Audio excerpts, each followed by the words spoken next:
Hello investors. अगर आप भी स्टॉक मार्केट में पैसे लगाते हैं तो ध्यान रखिए, राजेश एक्सपोर्ट एक ऐसी कंपनी है जो बहुत पुराना नाम, बहुत पुरानी कंपनी, लेकिन उसके बाद भी सेबी ने उनके ऊपर एक अलग तरह से ऑडिट कराया और पता लगाया कि वो क्या गड़बड़ी कर रहे हैं। जी हाँ, गड़बड़ी भी इतनी बड़ी कि आप सोच नहीं सकते। ये अनुमान है कि लगभग 15.5 लाख करोड़ के आसपास की गड़बड़ी पता लगाई है, जबकि उन्होंने टोटल अमाउंट इसका 90% लेस था। ये सही है। सेबी अभी अब ऑडिट में लगी है। पिछले 4 साल के उनके खाते जांचे जा रहे हैं, इस तरह से कि उन्होंने एक कंपनी एक्वायर करी थी 2016 में, जो कि गोल्ड माइन रिफाइनिंग करती थी, गोल्ड माइनिंग करती थी, रिफाइनिंग करती थी, जिसका काम राजेश एक्सपोर्ट करते थे। उसको टेक ओवर किया उन्होंने और उसके बाद दिखाया कि हम उस गोल्ड को रिफाइन करके बेचेंगे। लेकिन यहीं पे गड़बड़ी हुई कि उन्होंने गोल्ड रिफाइनिंग के नाम पे जो पैसे लिए, अगर आप गोल्ड रिफाइन करते हैं 1 केजी गोल्ड और उस पर अगर आप 1 लाख रुपए ले रहे हैं तो आपकी रेवेन्यू 1 लाख हुई, ना कि गोल्ड का पूरा प्राइस। उन्होंने पूरे गोल्ड प्राइस को अपने रेवेन्यूज में दिखाया या अपनी रिसीट्स दिखाई, जबकि पिछले 2 से 3 साल में रिसीट्स आई ही नहीं।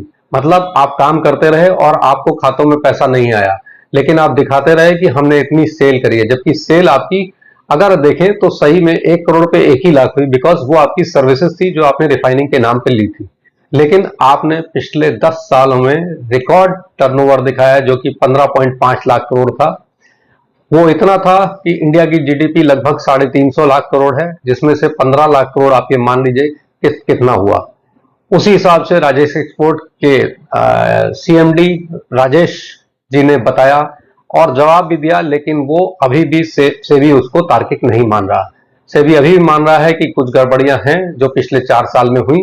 इसमें एक बड़ा फंड हाउस भी है जिसने पैसे लगा रखे हैं, खास करके डीआई है जिसने पैसे लगा रखे हैं। और आप लोग को भी सतर्क रहने की जरूरत है कि अगर इस तरह की कोई चीज है जहां पे आपको पैसे लगाने हैं तो बहुत ध्यान रख के लगाएं, बिकॉज राजेश एक्सपोर्ट एक छोटा नाम नहीं है, बड़ी कंपनी थी। लेकिन इस तरह की गड़बड़ी जहां पे एक टर्नओवर, सेल्स, खास करके रेवेन्यूज पे असर है या फिक्टिशियस दिखाए गए हैं, वहां पे आप कैसे पता लगाएंगे? तो सिर्फ सेल्स और रेवेन्यू पे मत जाएं, उसके कैश फ्लो पे जरूर जाएं, उसके मार्जिन पे जाएं और उसकी बाकी चीजों पे भी ध्यान दें कि किस तरह की चीजें कैसे काम कर रही हैं। अगर सिर्फ कंपनी पे देखेंगे कि कंपनी में किसी बड़े आदमी ने पैसा लगाया है तो आप उसमें ये देख के पैसा ना लगाएं।